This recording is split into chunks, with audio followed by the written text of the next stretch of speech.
Uh, Looking forward to obviously a great opportunity playing Northwestern on the road. Last year's squad, but Big Ten West champion, played Ohio State tough in the conference championship game, but taking the show on the road, and that's a great opportunity for our ball club. Looking forward to it. They propose very strong physical in the O line and D line. Coach Fitzgerald's done an unbelievable job. That will be our biggest challenge, I think, just the strength that they possess in the O-line and D-line. Our guys will have to be strong with their technique, and the biggest things for us is play for 4 quarters and keep progressing as a ball club. Coach, from what I saw from the Northwestern game, there's a strong chance Andrew Marty may get the start over quarterback Hunter Johnson. Can you kind of comment on if you have seen anything from them, if you noticed anything, and kind of what's it like kind of trying to prepare for 2 quarterbacks at the same time? Right. I think the gentleman that started got the start, had a slow start, had the turnovers early. As you said, Marty came in and led him to, I think, 3 consecutive touchdown drives, or at least 3 scores coming out after they had made the change. So obviously we're preparing for both, and we'll see how it goes. I think just their offense as a whole, they've had struggling early. You know, from Michigan State game, this last game, they've been off on a slow start. So I'm sure that will get addressed by their staff, but we will prepare for both quarterbacks, most certainly. How does your staff kind of prepare for kind of address Northwestern's slow start? They're a Big Ten team. They got taken down by Duke last week. Kind of how does your staff approach something like that? Yeah, that's out of our control. You know, I think just from a personnel standpoint, the 2 quarterbacks will be key. You know, we talk to our guys about starting fast, the best that we can, and do what we do. So I feel very confident in our guys being excited to play a Big Ten school, Northwestern, and it should be a heck of a matchup. Speaking of which, Armani got a lot of time against Louisiana last week. It kind of seemed like he's really, like you said before, that he's really melded with the system very well. Can you kind of comment on that? Is he going to see more play time this week against Northwestern too? Yeah, going into that game, we knew that we had to get Armani involved in the offense, and we were able to do that.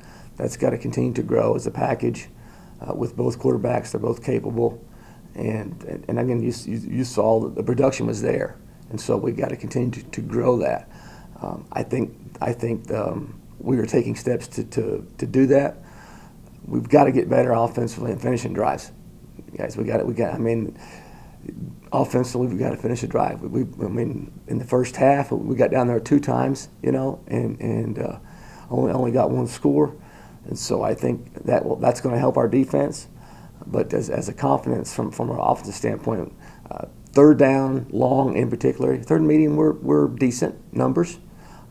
I think 3rd and long, we've got to improve there. I think having Jerome Buckner back this week, Isaiah Cox is back this week, will be huge, and in that process, as far as getting better in those areas. You said that Cox and Buckner are both back this week. Yes, I want to on Jerome. I got to check with John Bowman and his staff, Matthias, but I'm anticipating Jerome. I know Isaiah will be back for sure. Louisiana had a lot of success in running the ball outside Thursday, and after Northwestern put up 158 rush yards last week, do you notice any similarities between the 2 schools' rushing attacks and your approach to taking them on? ULL their quarterback's a little bit more mobile, you know, than Northwestern's. They use the quarterback in the run game. Northwestern not as much. They do a little bit. They keep you honest with him. I think that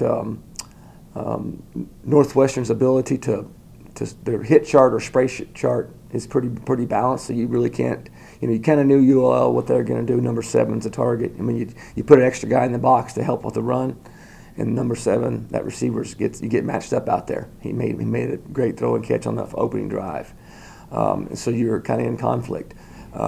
Northwestern has a strong running game, as I mentioned. I think it'll be key for us to keep the back end. You know, it's 2 high, it's 1 high, and hopefully with the ability to mix in some different coverages for the quarterbacks, I think it'll help our defense.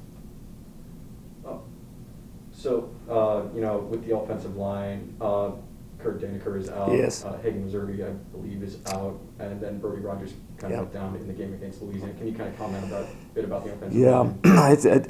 Yeah, I'm not concerned. I mean, we've got musical chairs right now up there. Losing Brody is going to be huge. Christoph Axon got his first start. Bryce Raymer will get his first start this week.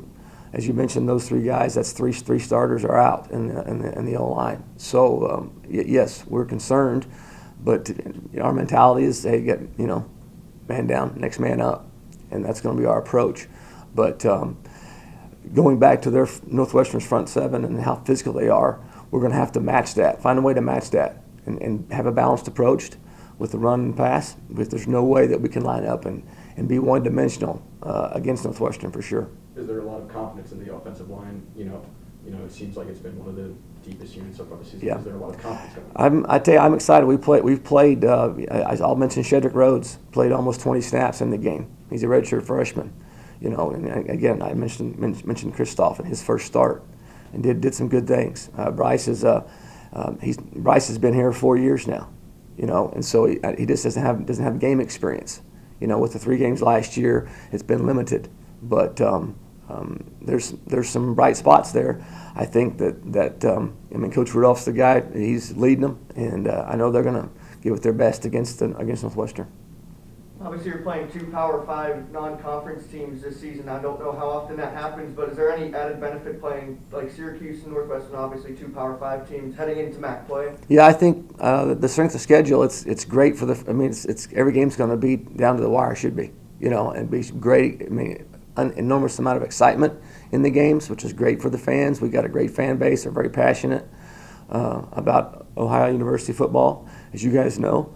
And I think the strength of schedule will benefit us once we get into league play. I really do.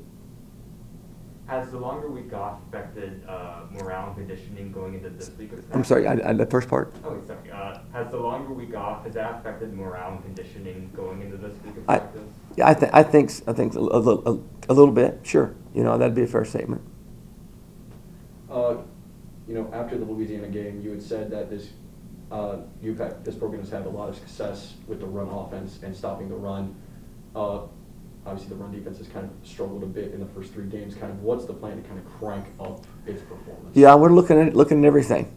Trying to simplify, getting the right 11 guys on the field. I think bright spot wise, Will Evans is playing very well, super senior.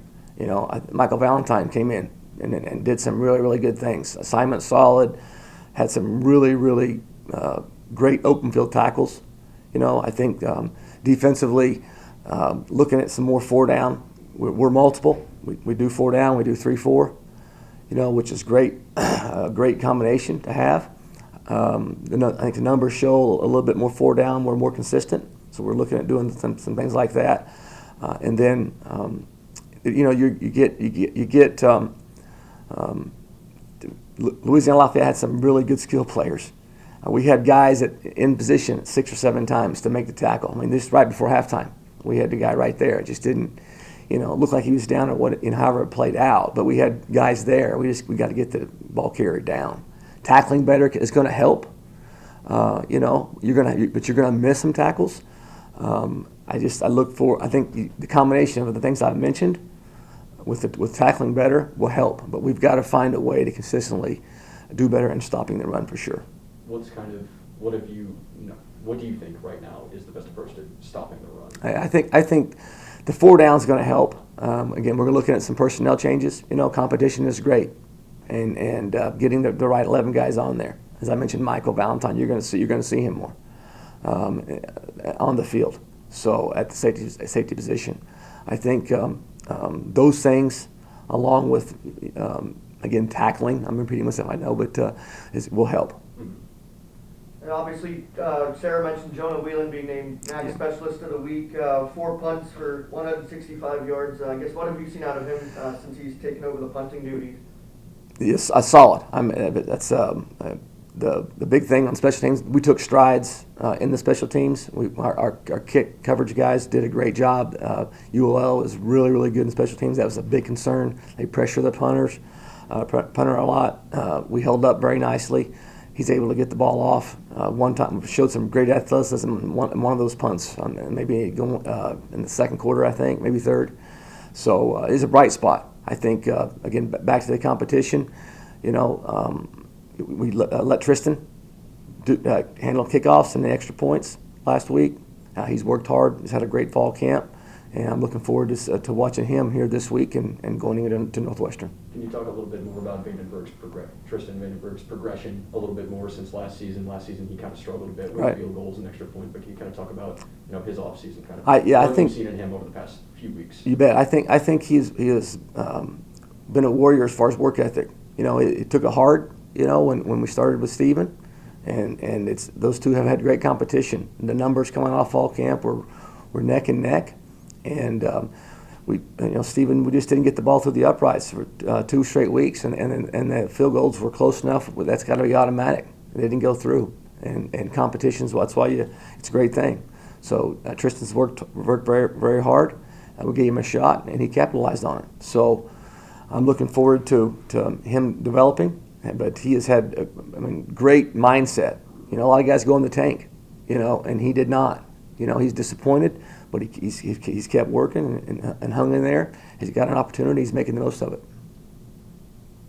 From what I've seen, Northwestern seems to perform a lot better in the second half and seems to have kind of a good time, a really good performance after halftime, especially in Duke when it didn't allow a single touchdown and scored 3 touchdowns. Can you and last week against Lafayette, Ohio was only held to I think less than 100 yards. Can you comment a bit about kind of what is Ohio's second half performance plan?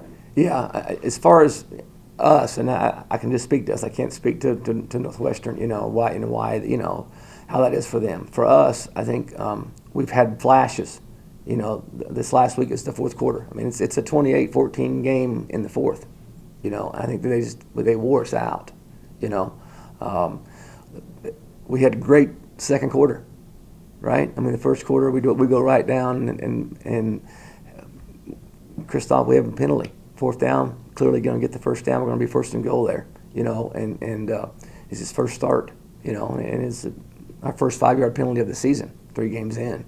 It's just untimely. The second quarter was strong. Defense stopped him 3 straight times. Very, very close to being 14-7 at halftime. So from our start in 4 quarters, that was the thing. I talked about going into that game, to come out in the second half. And offensively, we drove the ball down there, had the turnover, But I was excited about us to get down there. We turned it over. Defense gets a turnover. Then we score 28-14. And so there were bright spots. I just think we got to continue to work on playing 4 quarters and being more consistent with doing that. How do you kind of hone those flashes that you see, and how do you kind of prevent the Bobcats from getting worn down, like you said? Right. I think offensively, we can keep our defense off the field. How do you do that? 3rd down, right? And our numbers aren't, in the last 2 games, not been good. 3rd and medium, they're decent, but we've been in too many 3rd and longs. And then when we are at 3rd and long, we've got to get, a good numbers, 33 to 35, 36% on 3rd and long. 3rd and medium, but it needs to be close to 60. And we were in the mid-50s, I think, at 3rd and medium. But that allows our offense to stay out there. Defense is on the sideline. And I think if we can, as an offense, help the defense a little bit more, that will help those guys from wearing down in the second half. Northwestern's defense has given up 68 points against FBS opponents. Does that? I'm not sure how to really phrase this question, but how do you prepare your offense? But without saying they've given up 68 points against FBS opponents, how do you kind of prepare them for? It's still a Big Ten team. How do you prepare them for Northwestern, but a Northwestern team that's given up 68 points in 2 games? Yeah, I think just from a game plan standpoint, it's going to be tough for your scout team to simulate their front 7 because of the physicality. They are they are a physical group now. I mean, it's going to be tough sledding in there against that front seven, and our scout team we just don't have the capabilities of doing that. So it'll be a challenge. We're going to have to, as an offense, do a good job of hey, run when it's it's a pass when they think it's a run, and mix things up and keep them off balance the best that we can. They are very disciplined. A Pat Fitzgerald team, very disciplined team. They know their gaps. Their linebackers play hard downhill. All right, and so we'll have to do a good job in managing that during the course of the game. They're not a huge pressure team. They do enough of it to keep you honest on early downs. And they've got a nice little third down package, but their guys, they fly around, know what they're doing. They know where they're going, get there fast. Going up against a Big Ten Power 5 school like this, how do you keep morale up this week? Obviously, the season's not really gone how you guys wanted. Is there anything you guys have been able to hang your hat on this season? Yeah, I think the super seniors and seniors, I call them the elders. we have relied hard on the elders. We've got 17 captains. They've done a great job. The disappointment in the locker room, you bet. My heart hurts for them, And but the kids are fighting. Their heads are up and their shoulders are back, And it's Bobcat pride. And so the elders of this football team has done a fabulous job. And so we're going to continue to forge ahead. I know I've said that before, but I'm disappointed. I'm not discouraged. I'm not. No one's more disappointed with our record right now than me. But I love this team, and they are battling, and I'm very excited about this opportunity Saturday. From what we've talked about, you're a very positive coach. You have a very positive outlook. You're always, encouraged and looking forward and positive, and you always talk about forging ahead. What keeps you forging ahead? Yeah, it's just my personality. When we have to, there are things that you got to get up in front of the team. This is unacceptable. There's things that's stopping the run, unacceptable. But be truthful. You be truthful with the guys, and you tell them, here's what we've got to. This is what's got to take place. And we've had some tough conversations with the staff and the players, and they have responded. And so, in my heart of hearts, I love their effort, and we're gonna get better and play our best game against Northwestern this Saturday.